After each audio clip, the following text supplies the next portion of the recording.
Je n'ai compris que nous avions un problème que le jour où les premiers modèles tridimensionnels ont cessé de ressembler à un fond marin. Bonsoir, ici La Nuit raconte. Merci à ceux qui soutiennent la chaîne en laissant un like et en s'abonnant. Profitez bien de l'histoire d'aujourd'hui. J'étais arrivé sur la mission avec un intitulé banal, presque rassurant, une ligne de plus dans un CV déjà trop chargé de campagnes océanographiques. Analyste en géomorphologie sous-marine, spécialisé dans l'interprétation de données bathymétriques haute résolution et de photogrammétrie profonde. Rien d'exotique. Du traitement de signal, des surfaces, des volumes, des statistiques de régularité. Des chiffres, pas des histoires, pas des histoires. Le projet a été présenté comme une collaboration publique élargie, financée par un consortium mêlant recherche nationale, université méditerranéenne et un organisme parapublic dont le nom n'apparaissait jamais sur les documents destinés à la presse.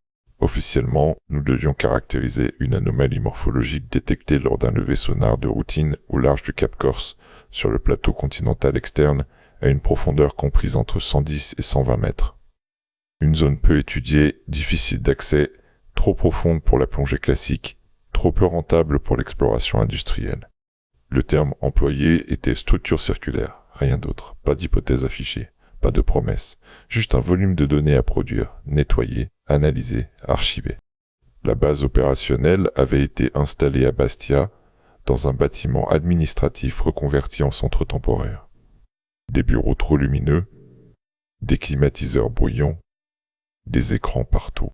En mer, nous disposions d'un navire affrété pour 3 mois, équipé d'un sonar multifaisceau de dernière génération, de ROV capable de descendre à 200 mètres, et d'un système de photogrammétrie conçu pour la faible luminosité et les particules en suspension. L'équipe était hétérogène. Océanographes, géologues marins, archéologues sous-marins invités à titre consultatif, ingénieurs, plongeurs techniques, logisticiens. Une trentaine de personnes, divisées en sous-groupes étanches, chacun avec ses protocoles, ses réunions, ses silences. La hiérarchie était nette, mais les décisions importantes semblaient toujours prises ailleurs, en amont, lors de visioconférences auxquelles seuls 2 ou 3 responsables avaient accès. Je me souviens encore de la première semaine comme d'un long temps mort. Les levées sonars étaient lancées, les lignes de navigation répétitives, méthodiques. Des jours entiers à regarder défiler des données brutes, des nuages de points gris, des courbes sans signification immédiate. Rien qui justifiait l'ampleur du dispositif. Puis les premiers traitements ont commencé. J'étais chargé de la normalisation des données bathymétriques et de la génération des modèles numériques de terrain. Une tâche mécanique, presque méditative. On corrige les aberrations, on filtre le bruit, on applique des interpolations prudentes. Le fond marin apparaît alors, lentement, comme une peau qu'on retire couche après couche. C'est à ce moment-là que quelque chose m'a dérangé. Pas un détail précis, pas une anomalie franche, une impression globale. Les reliefs n'étaient pas chaotiques comme on l'attend à cette profondeur, dans ce contexte géologique. Il y avait des creux, oui, mais ils se répétaient, trop. Des dépressions circulaires, de taille comparable, réparties selon une logique qui n'était ni aléatoire ni strictement naturelle. J'ai d'abord pensé à un artefact de traitement, un biais du sonar, une erreur de calibration. J'ai repris les données brutes, changé les paramètres, comparé avec d'autres levées réalisées dans des zones similaires. Le motif persistait. Des cercles, des centaines. Puis, à mesure que la zone couverte s'étendait, plus d'1 millier. Le diamètre moyen oscillait entre 20 et 25 mètres. La profondeur relative, à l'intérieur de chaque structure, était remarquablement constante. Les bords présentaient une pente douce mais nette, comme si le matériau avait été déplacé plutôt qu'érodé lentement. J'ai envoyé un message interne, formulé avec prudence. Rien d'alarmiste, juste une demande de vérification croisée. On m'a répondu rapidement. D'autres avaient remarqué la même chose. Personne ne savait quoi en penser. Lors de la première réunion plénière, les images ont été projetées sur un écran mural. Un silence étrange s'est installé. Personne ne parlait de foyer, de bassin, encore moins d'occupation humaine. Les mots employés restaient techniques. Dépression circulaire, structure annulaire, morphologie répétitive. Mais je voyais bien les regards. Certains restaient trop longtemps fixés sur l'écran. D'autres prenaient des notes inutiles. Personne ne plaisantait. Un des géologues a avancé l'hypothèse de formation karstique fossile liée à une période où le niveau marin était plus bas. L'argument tenait sur le papier. Le dernier maximum glaciaire, environ 20 et 1500 ans avant notre époque, avait exposé de vastes zones aujourd'hui submergées. Des dolines, des effondrements, des phénomènes circulaires pouvaient se former. Mais quelque chose clochait. Les dolines naturelles ne se répètent pas avec une telle régularité. Elles ne s'alignent pas. Elles ne respectent pas des distances quasi constantes les unes par rapport aux autres.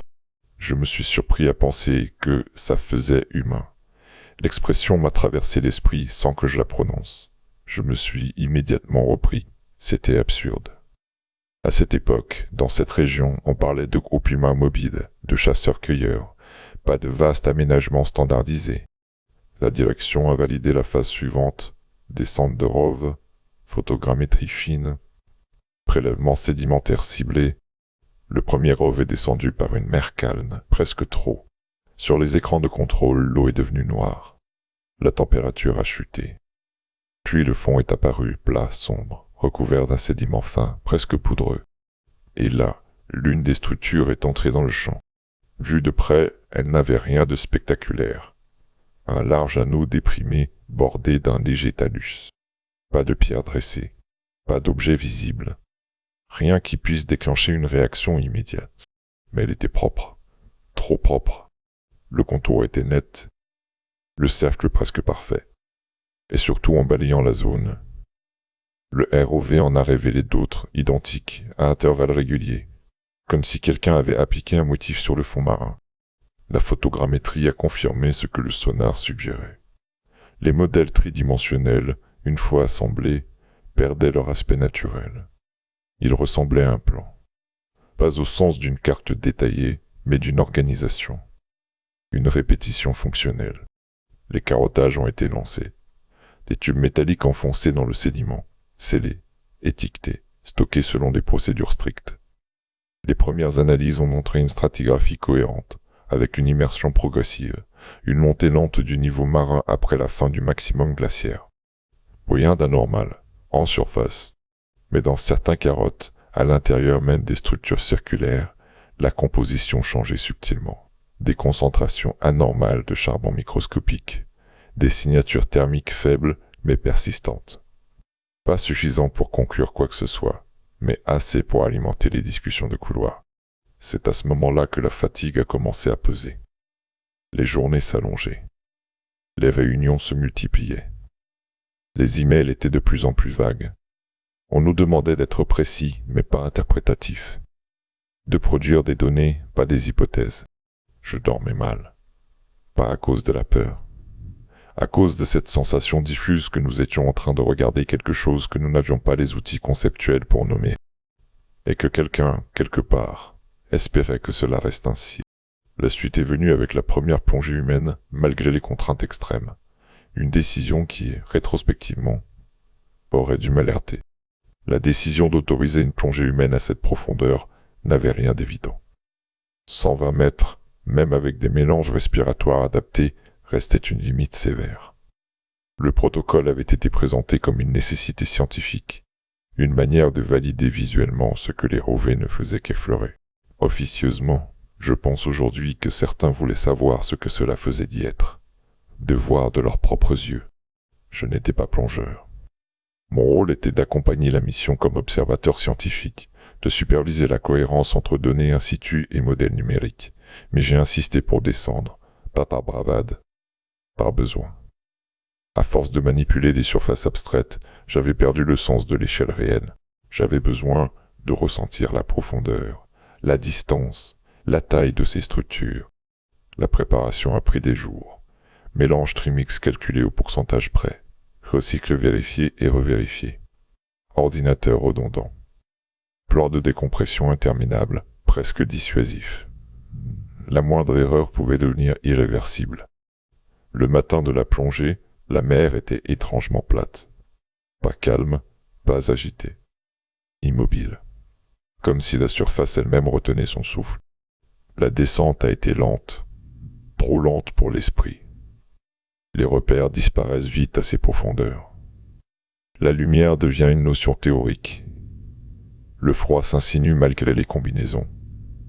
Le corps fonctionne, mais l'esprit se contracte, se replie sur des tâches simples pour ne pas penser à la colonne d'eau au-dessus.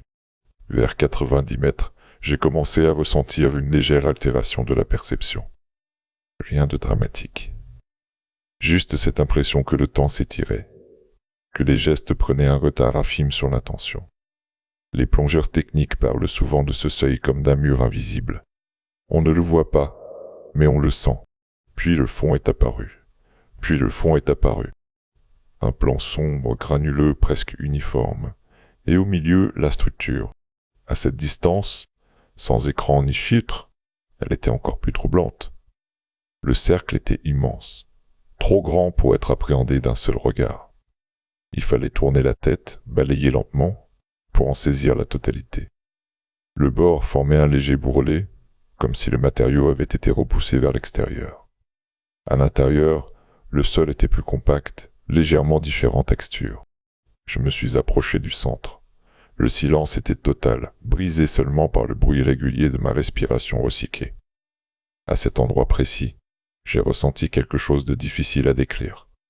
Pas une émotion forte, plutôt une dissonance, comme si l'espace avait été pensé pour autre chose que ce qu'il était devenu. Les autres structures étaient visibles en périphérie, à distance régulière, pas alignées au hasard, disposées selon une logique que mon cerveau refusait encore de formuler. Nous avons passé moins de 20 minutes au fond. Chaque geste était calculé, les prélèvements rapides, les images enregistrées. Puis la remontée a commencé, longue, ponctuée d'arrêts obligatoires, suspendus dans le noir, à attendre que les tissus libèrent ce qu'ils avaient absorbé. C'est durant l'un de ces paliers que j'ai compris que quelque chose avait changé, pas dans les données, dans les attitudes. Les plongeurs, habituellement précis et presque froids, évitaient de se regarder. Personne ne commentait ce qu'il avait vu. Les échanges se limitaient à l'essentiel. De retour à la base, les analyses se sont intensifiées. La photogrammétrie fine révélait des détails que le sonar lissait, de légères asymétries, des interruptions dans la circularité parfaite, comme des entrées, des zones où la pente changeait brusquement, sans justification géologique claire. Les carottages, une fois ouverts en laboratoire, ont apporté l'élément qui a fissuré l'interprétation officielle. Dans plusieurs échantillons prélevés au centre des structures, la stratification montrait une discontinuité thermique, une couche mince, riche en particules carbonées, encapsulée entre deux niveaux sédimentaires cohérents, trop fine pour être un incendie naturel étendu, trop localisée pour être une anomalie diffuse. Les datations concordaient, autour de 20 et 1500 ans. Toujours cette période, toujours la même fenêtre temporelle. Un archéologue présent jusque-là comme simple consultant a demandé à intervenir lors d'une réunion restreinte. Il a parlé longtemps, avec précaution. Il n'a jamais prononcé les mots que nous avions tous en tête. Il a évoqué des structures fonctionnelles simples, des aménagements temporaires, des zones d'activité répétées. Quelqu'un a ri nerveusement. La hiérarchie a recentré la discussion. On nous a rappelé que la prudence était de mise, que les données devaient être validées, recoupées, interprétées dans un cadre strictement scientifique. Mais le doute était là. Et le doute, une fois installé, ne se contente pas d'exister. Il travaille.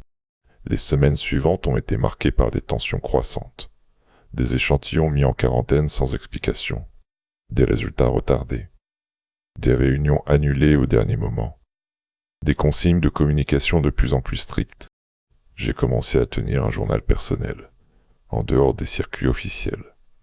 Pas par paranoïa, par besoin de fixer ce que je voyais avant que cela ne se dilue dans les compromis. Un soir, en recalculant un modèle 3D complet, j'ai superposé les structures selon leur centre, un geste simple, presque anodin. Le résultat m'a glacé. Les cercles ne se contentaient pas d'être réguliers. Ils formaient des groupes, des ensembles cohérents, comme des quartiers, avec des espaces vides entre eux, des zones de circulation. Une organisation spatiale qui n'avait rien de naturel. Je n'ai montré ce résultat à personne. Pas tout de suite. Le lendemain, un des ingénieurs a été hospitalisé après un incident de plongée mineure, officiellement sans gravité. Le jour suivant, un disque dur contenant des données brutes a disparu. Et lors du briefing hebdomadaire, on nous a annoncé que certaines pistes interprétatives n'étaient plus prioritaires. C'est là que j'ai compris que le danger ne venait pas du fond marin. Il venait de ce que ces cercles impliquaient. Après cette annonce, le rythme de la mission a changé sans que personne ne l'admette ouvertement. Les horaires sont devenus plus stricts, les accès aux bases de données segmentées, les validations hiérarchiques systématiques. On parlait toujours de science, mais le vocabulaire s'était vidé. On disait rationaliser, recentrer, sécuriser les flux. Plus personne ne disait comprendre. J'ai attendu plusieurs jours avant de montrer mon modèle composite. J'ai choisi une réunion informelle en fin de journée quand la fatigue rend les gens moins prudents. Nous étions 4 autour de l'écran. Un géophysicien, l'archéologue, une ingénieure en traitement d'image et moi. Je n'ai rien expliqué au départ. J'ai juste lancé l'animation. Les structures apparaissaient une à une, puis se figeaient dans l'espace. Des cercles, oui, mais disposés selon une logique de voisinage.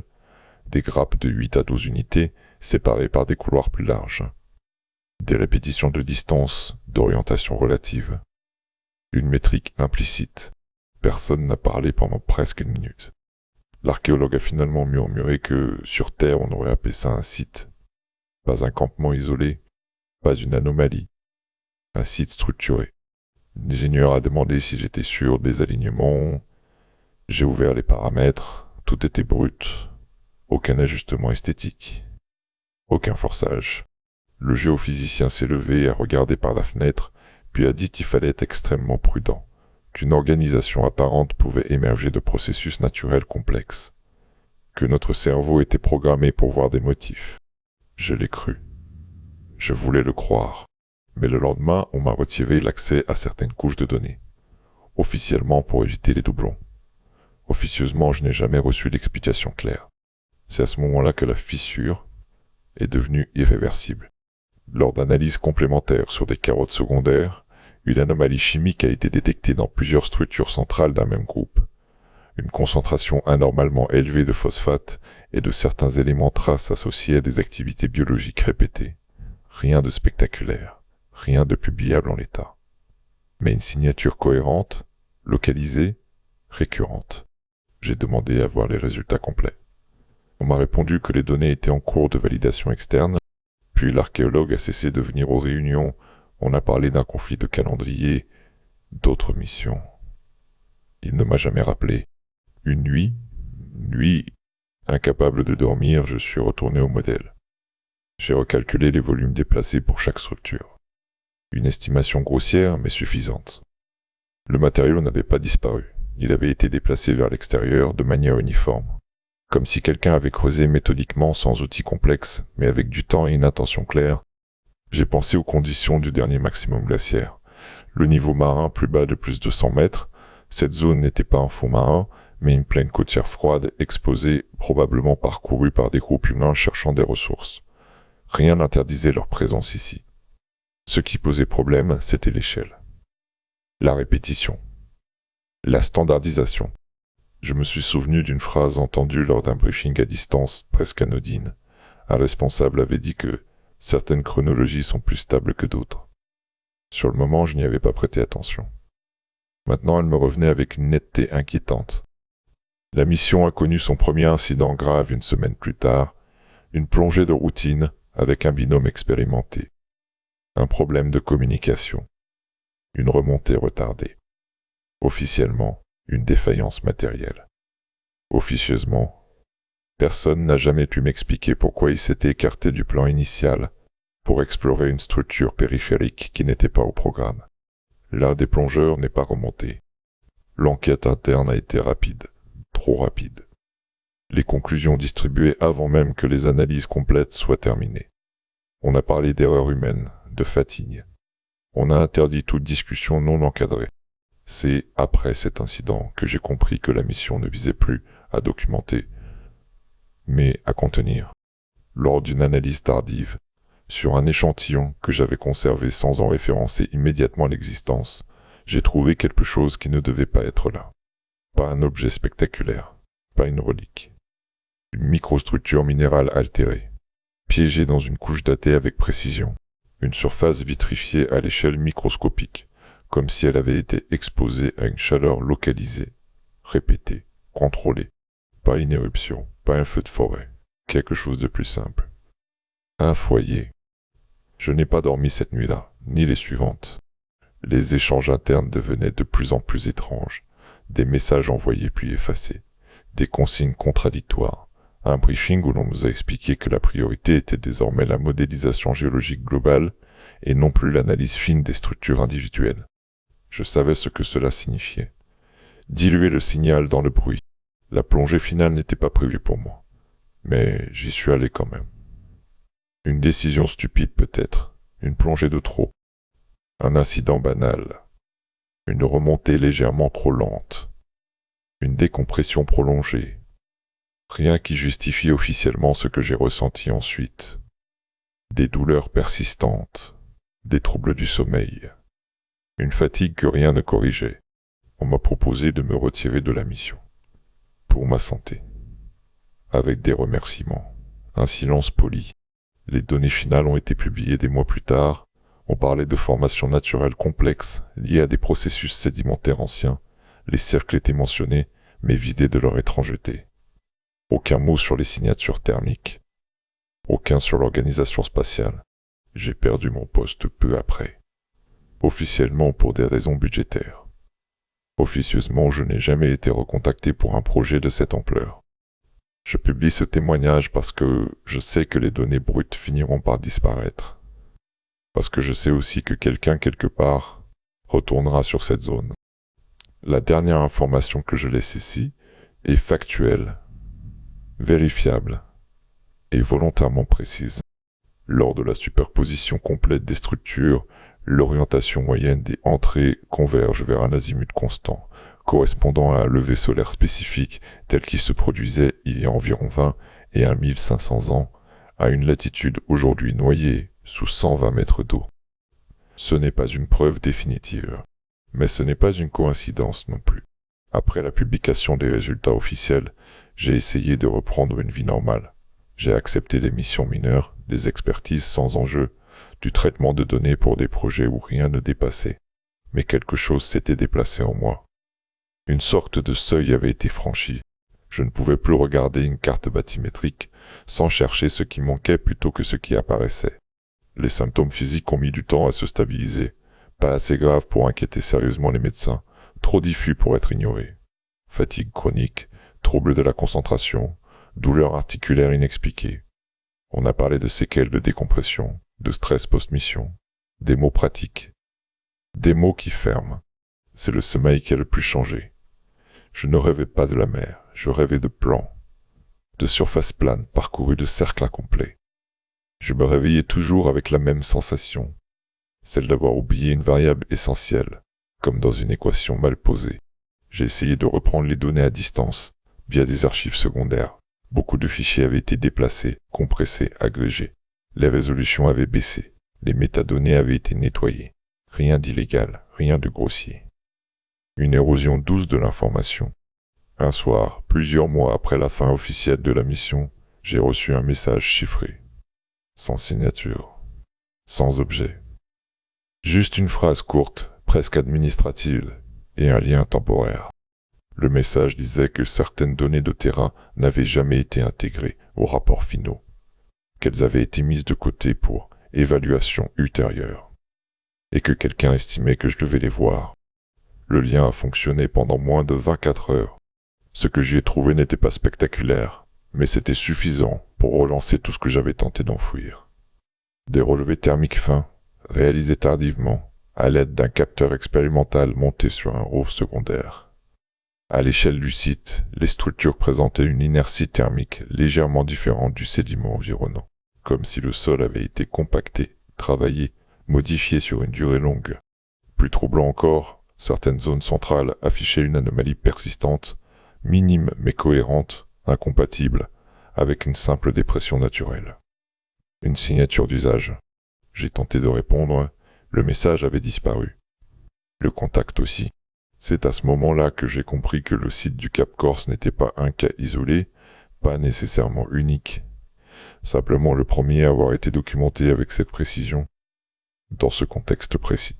J'ai commencé à revoir des publications anciennes, des rapports obscurs, des anomalies mentionnées puis abandonnées. Des structures circulaires sur des plateaux aujourd'hui submergés. Toujours à des profondeurs correspondant à d'anciens niveaux marins. Toujours datées, quand elles l'étaient, de périodes inconfortables pour les modèles établis. Rien de concluant pris individuellement. Mais ensemble, un motif se dessinait. Une occupation humaine côtière bien plus structurée qu'on ne l'admet. Des zones de vie temporaires, peut-être saisonnières, adaptées à des environnements froids, exposés, mais riches. Ce qui dérangeait n'était pas l'idée que des humains aient vécu là. C'était l'idée qu'ils aient organisé l'espace de manière répétitive, standardisée, sur une échelle qui suggérait une transmission de savoir, une mémoire collective, une logique d'aménagement. Et surtout, que tout cela ait été englouti, sans laisser de traces visibles en surface. J'ai compris aussi pourquoi la réaction institutionnelle avait été ce qu'elle avait été. Ce type de découverte ne renverse pas l'histoire de manière spectaculaire. Il la fissure.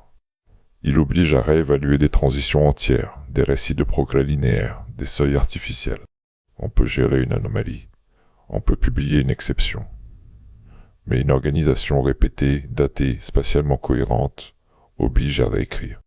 Quelques semaines plus tard, j'ai été contacté par un ancien collègue de la mission. Une conversation brève, tendue. Il m'a dit qu'une nouvelle campagne était à l'étude. Officiellement pour affiner les modèles sédimentaires. Officieusement pour vérifier certaines choses. Il m'a conseillé de ne pas m'en mêler. Je lui ai demandé si les structures seraient de nouveau explorées. Il a marqué une pause, puis a répondu que certaines zones étaient désormais classées comme sensibles, pour des raisons qui n'avaient rien à voir avec la sécurité maritime. La dernière fois que j'ai consulté les bases de données publiques, la zone exacte du site apparaissait sous une résolution volontairement dégradée. Un flou discret, presque élégant. Assez pour décourager toute analyse indépendante. Je vis aujourd'hui avec cette connaissance partielle, pas une certitude, pas une révélation. Une compréhension incomplète mais persistante. Ce qui me hante n'est pas l'idée d'une civilisation perdue, c'est quelque chose de plus simple et de plus dérangeant. L'idée que les groupes humains, il y a plus de 20 000 ans, aient compris leur environnement côtier assez bien pour y inscrire des structures répétées, fonctionnelles, adaptées, puis aient disparu sous la montée inexorable des eaux, sans effondrement brutal, sans catastrophe spectaculaire. Juste effacées. Et que cette disparition, aujourd'hui, soit plus difficile à accepter que leur existence. Je termine ce témoignage avec un détail que je n'ai vu mentionner nulle part ailleurs et que je n'ai jamais réussi à oublier. Lors de la toute première plongée humaine, au centre d'une des structures, mon ordinateur de plongée a brièvement affiché une variation anormale de température de l'eau. Infime, localisée, immédiatement résorbée. À l'époque, j'ai pensé à un capteur défaillant.